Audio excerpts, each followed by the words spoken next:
Onu gördüğümden beri ne gecem ne günüm kaldı. Onu gördüğümden beri. Kirvem kirvem derdim çok, kirvem kirvem halim yok, derdimi söyleyeceğim. Güvenecek tek dostum yok. Kirvem kirvem nereye gidem, kirvem kirvem nasıl edem, bu dert beni öldürecek. Başımı alıp nereye gidem. Kirvem kirvem derdim çok, kirvem kirvem halim yok, derdimi söyleyeceğim. Güvenecek tek dostum yok. Kirvem kirvem nereye gidem, kirvem kirvem nasıl edem, bu dert beni öldürecek. Başımı alıp nereye gidem.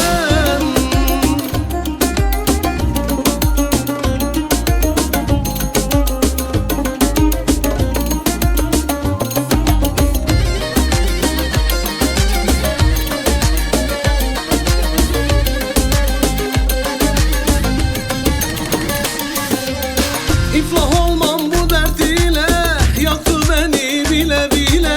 İflah olmam bu dert ile, yaktı beni bile bile. Görmedi bendeki aşkı, düşürdü beni dillere. Görmedi bendeki aşkı, düşürdü beni dillere.